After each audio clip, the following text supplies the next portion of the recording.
Esta frase es una frase que parecería que no tiene nada que ver con la Pascua, pero que sin embargo es muy importante para entender lo que significa la Pascua y lo decía trascendente, ¿no? Cuando Jesús muere en la cruz, pasa algo que nos cuenta el Evangelio que es un cataclismo. ¿Por qué? Porque la idea del templo se avanzó de arriba basta. Ahora, yo estaba leyendo a Flavio Josefo, que tiene una descripción muy exacta del templo y de las medidas, y dice que tiene 10 metros de ancho el templo, 18 metros de alto, y que debe poner 18 metros de alto. 18 metros de alto, pero verá, este debe pedir 10 metros, ¿no? Más o menos, lo que saben. Bueno, súmele 8 metros más. 8 metros más. Y resulta que el velo ese había sido recamado, es decir, lodado en toda su extensión. Pero Cantel dice el grosor de ese velo era de 10 centímetros. Yo le llamaría a cualquiera de ustedes al que tenga más fuerza y que agarre un velo de 10 centímetros, de 18 metros de altura, y lo randio de abajo hacia arriba. Imposible. Cuando un templo se rasgó, Se rasgó de arriba abajo. ese velo estaba siendo rasgado por Dios. Y voy a hacer juntamente con él, dice que hubo un gran cataclismo donde Hubo terremotos, movimientos. ¿Por qué? porque justamente lo que estaba sucediendo era el centro de la Pascua. El centro de la Pascua, ¿qué es? Que el Señor nos abre por medio de la cruz el camino Que nos lleva directamente hacia Dios. Ese velo hacía que el sacerdote solamente una vez al año entrara a la presencia de Dios. Con el romperse el velo, todos podemos entrar a la presencia de Dios. Y por eso es tan importante la presencia de Dios. Vimos que hemos leído un versículo que habla de Elías. Elías es un profeta, pero no es un profeta cualquiera. Elías es un profeta que está magnificado en la Biblia como el ejemplo de los profetas.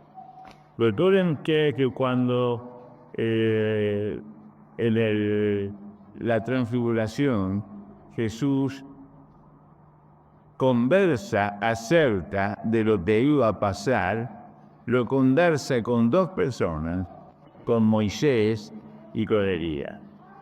Y en el cejo somos todos de feria. Yo creo que uno puede ser muy ignorante, pero la arquilla de junco la conoce, la zarza que arde la conoce, los 10 mandamientos lo conoce. Por lo tanto, si yo hubiera detenido en ese momento a Moisés y le hubiera dicho, cuéntame, ¿por qué esta bicicleta? Él me hubiera dicho, por esto, que me llevó a estar en la presencia de Dios. Ahora resulta que, ¿por qué está Elías? ¿Qué era la familia de Elías?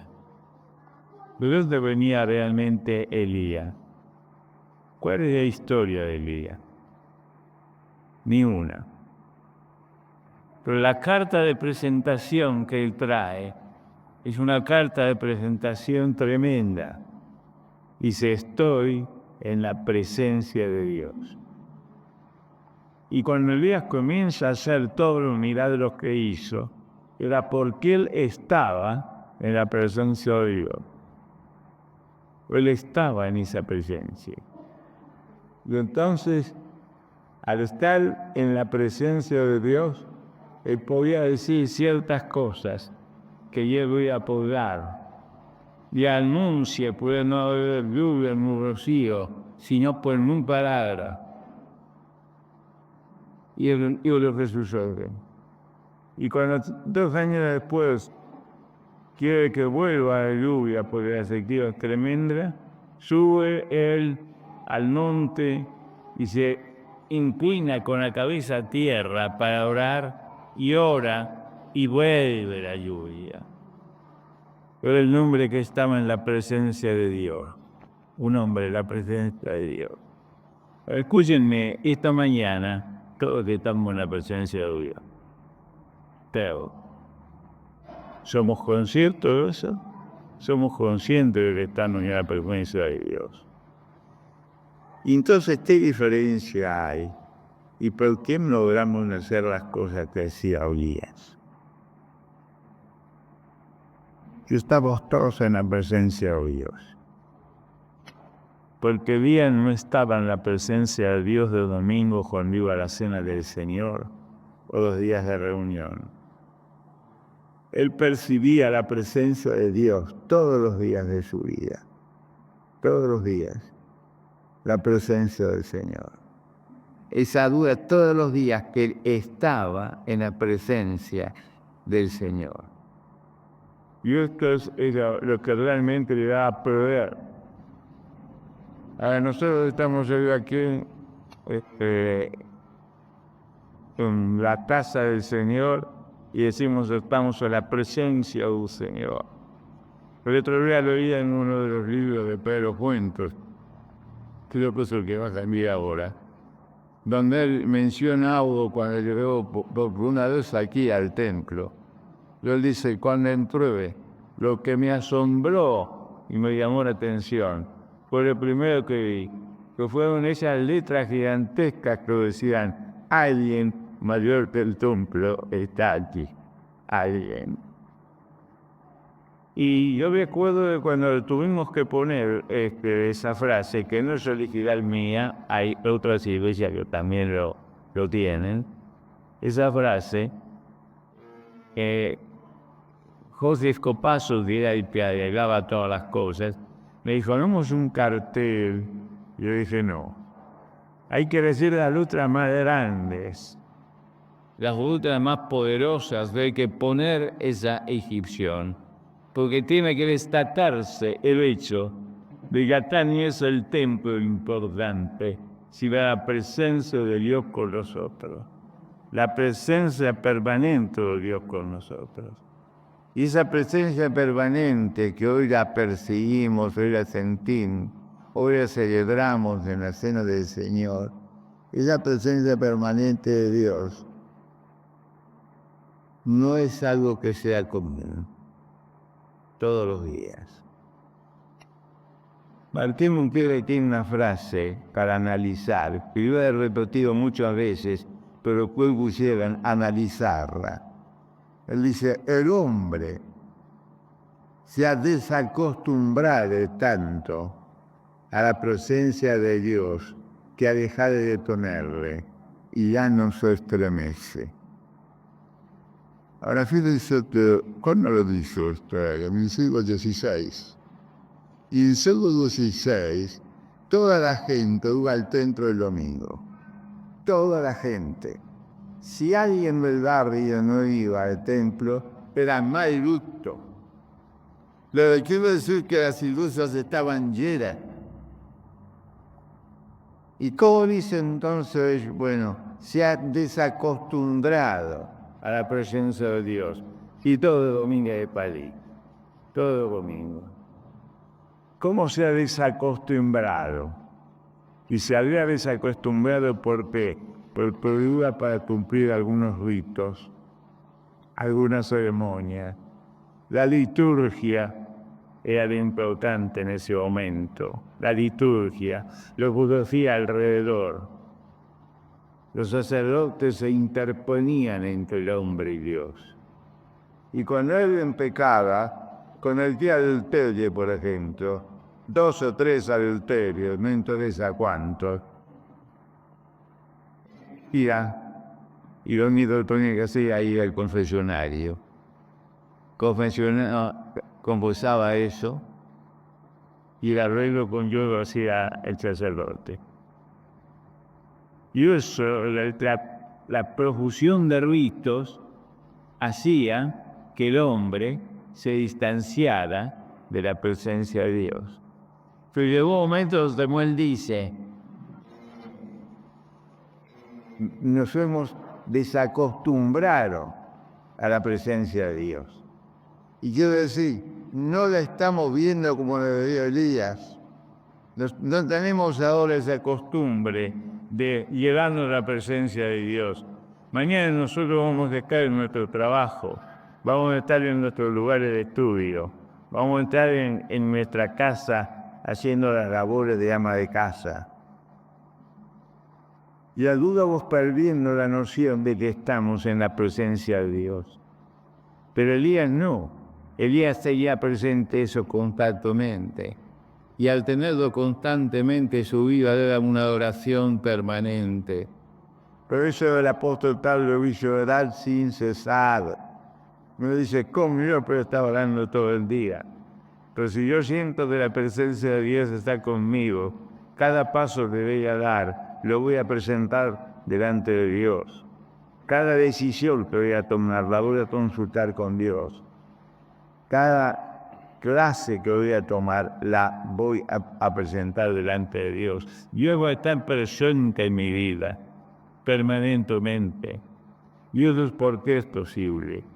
Porque el día que Cristo muere en la cruz, se abre el velo. Y se abre el velo para que todos podamos entrar. Y todos entramos. Pero después salimos. Y cuando salimos nos olvidamos que estamos en la presencia de Dios. Y cuando nos olvidamos que estamos en la presencia de Dios, es cuando cometemos los errores más grandes de nuestra vida. Yo tengo que mirar para atrás y digo, los errores que he cometido era porque en ese momento yo no estaba en la presencia de Dios. Porque si yo ir a consultar a Él, yo no hubiera hecho esto. Pero resulta que hay un momento en que parece que nosotros perdemos el sentido de la presencia de Dios con nosotros. Y ese que no apareció en el pasado ningún contacto directo con Dios. No le voy a decir cómo, pero yo escuché una confesión.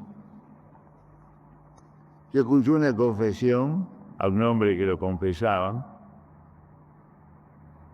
y estaba internado, por lo tanto ya estaba en una de esas salas de terapia media y ahí había 2 personas.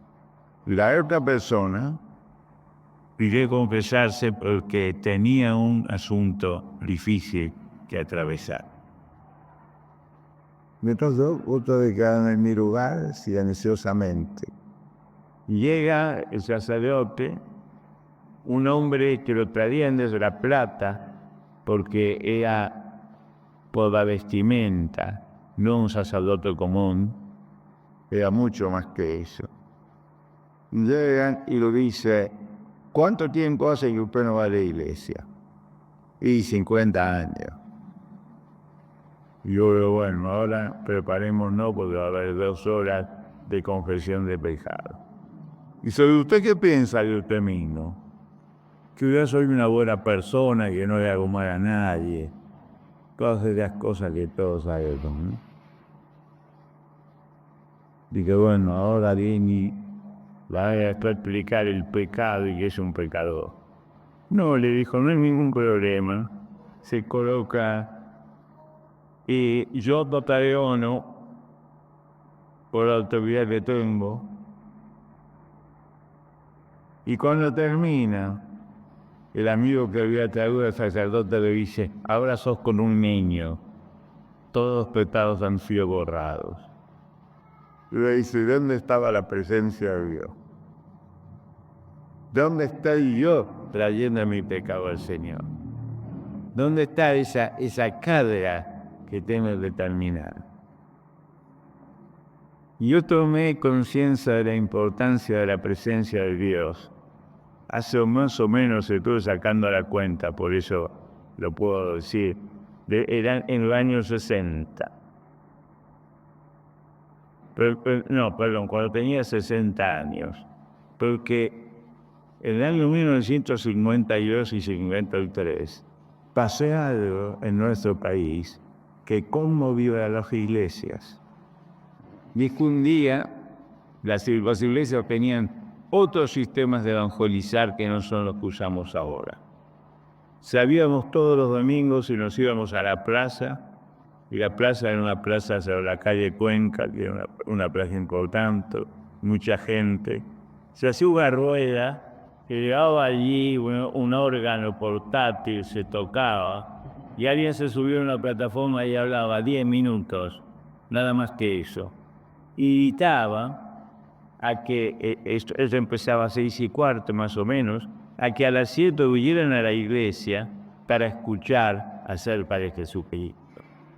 Y en aquel momento la gente se reunía y escuchaba. Y muchos de todos iban a la iglesia y escuchaban. Y se convertían al Señor. Y nosotros llevábamos, los más chicos, llevábamos una pila de folletos y le daban unos folletos a la gente para que la gente pudiera leer acerca de todo esto. Ahora ese día nosotros estábamos por salir, como hoy nosotros ya está. Ya listo para salir, eran 6:15 para salir. Y se abre la puerta y entra la policía. Y cuando entra la policía, el agente dice, vengo a decirles que no pueden salir. Y no pueden salir porque ha salido una disposición del gobierno de que la libertad de culto es para tener el culto dentro de un lugar cerrado, no para propagarla. Entonces, los folletos y todo esto no lo pueden hacer. Nos quedamos todos helados. Yo era muy chico, pero nos quedamos de helado, como yo. De momento. Y yo recuerdo que ahí estaba mi abuelo, que mi abuelo debía tener 60 años en ese momento, que se paró y dijo, este tiempo veo un separado para el Señor. Vayamos a la presencia del Señor.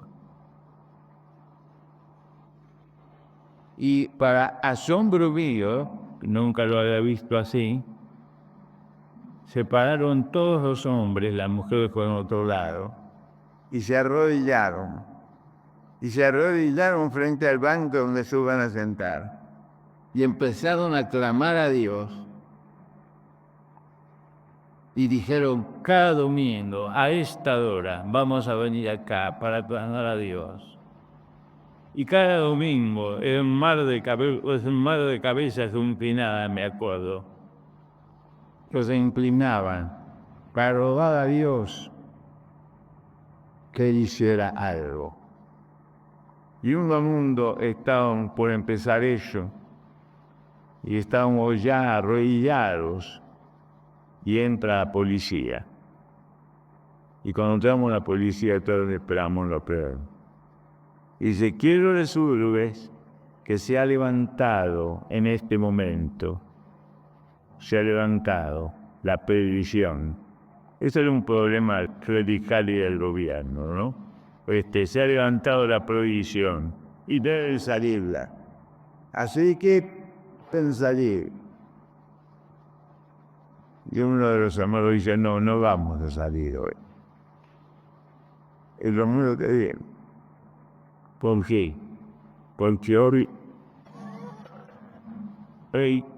vamos a dar gracias a Dios. Y nuevamente, y se arrodillaron todos. Y levantaron el corazón al Señor. Lo levantaron realmente. Porque el Señor había contestado la oración.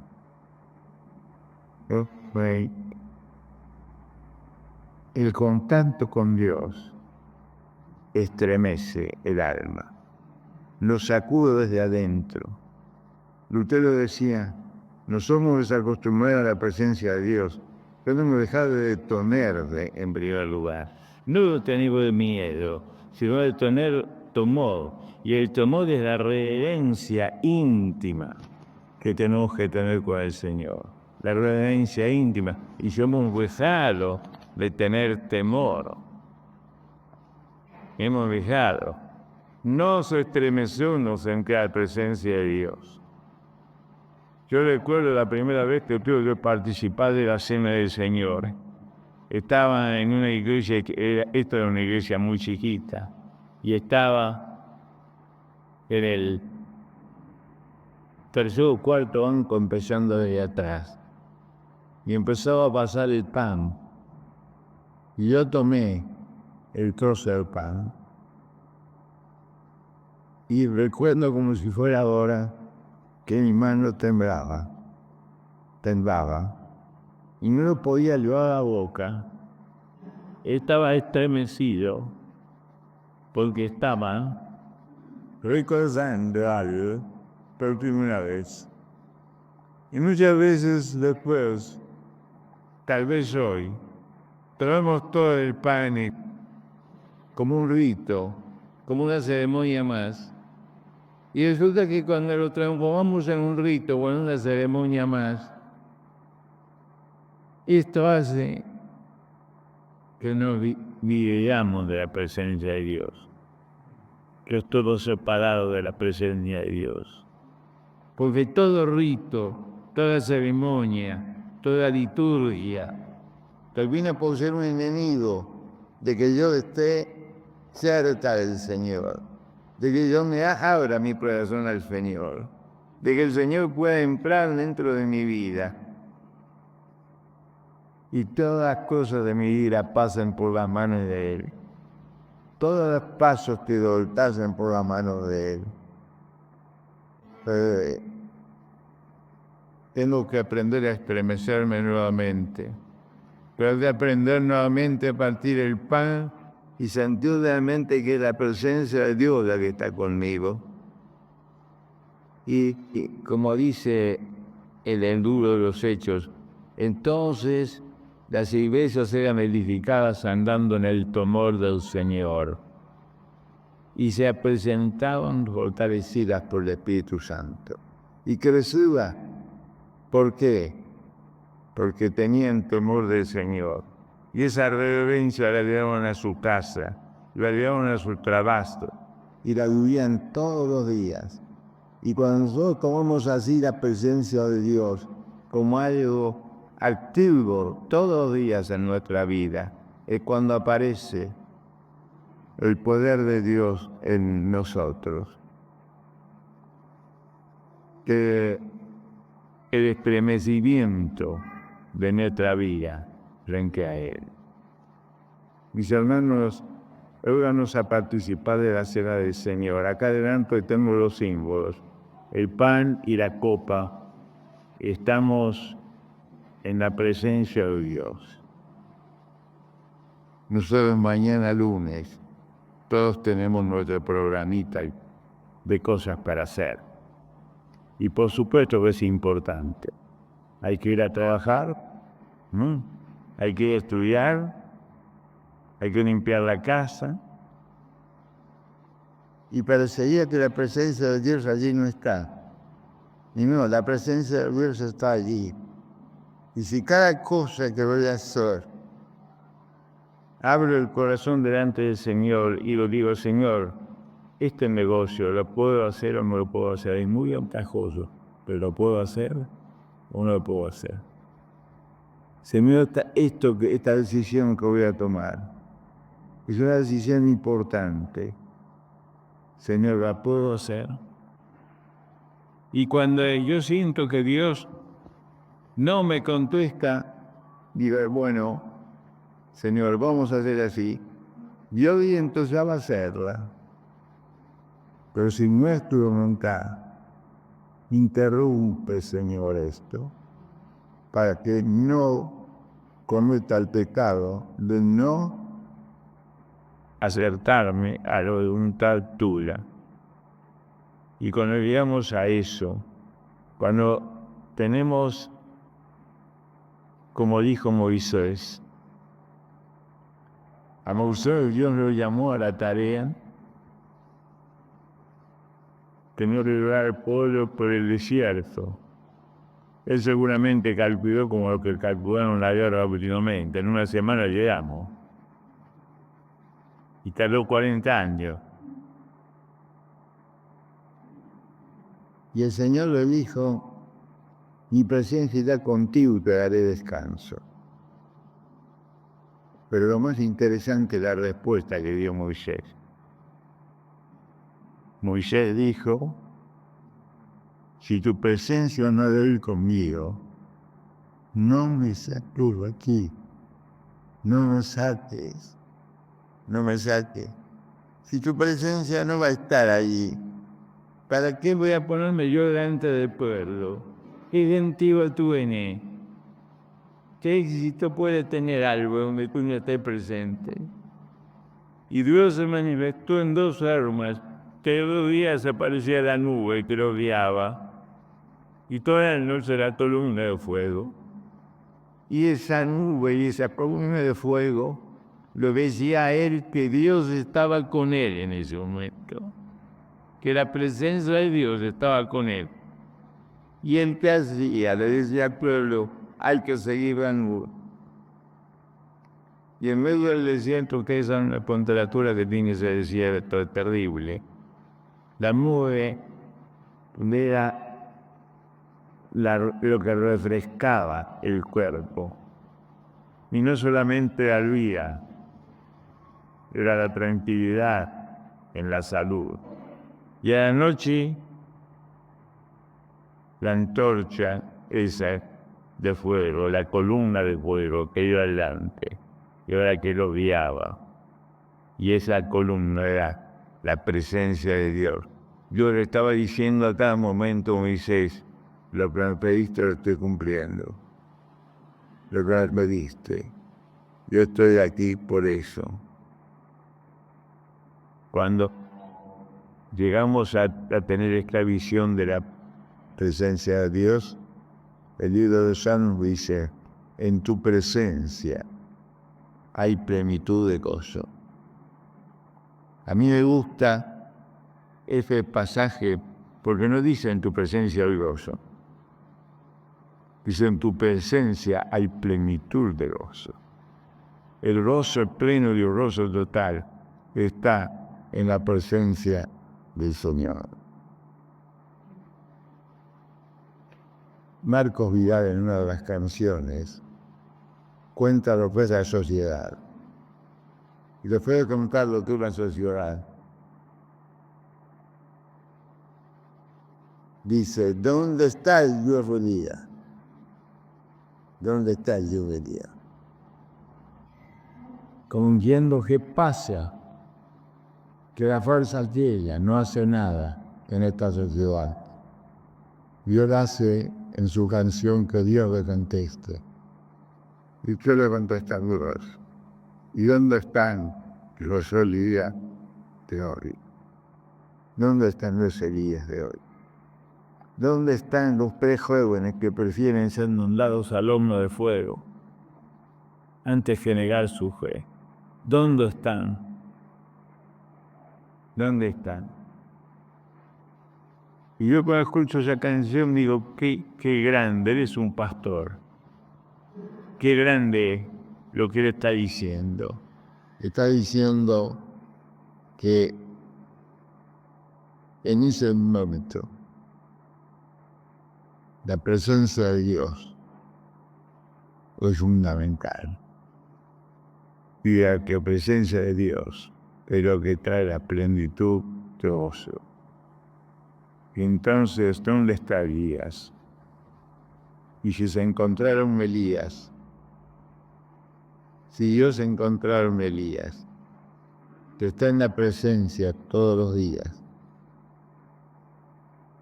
todo aquello que hizo Elías, lo deberíamos hacer hoy también, porque el brazo de Dios no se ha cortado.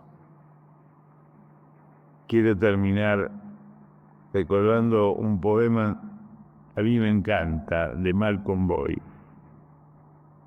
Voy a leer solamente la primera parte, y la última. Él se está levantando de la cama. Lo que no de hacer nosotros mañana. Después se dice, Es de mañana, Jesús. Pero de mañana y aquí está otra vez esa luz y todos los ruidos. Todo apurado en él. Resulta que tengo que empezar a correr. Otra vez. ¿A dónde corro? Tú sabes esas cosas que yo no puedo entender. ¿Pero voy a seguir entonces? Sí. Pero a mí, dígame, Señor. Ahora tengo de perder. Corres conmigo. Vienes conmigo, Jesús. Tú vienes conmigo, Jesús.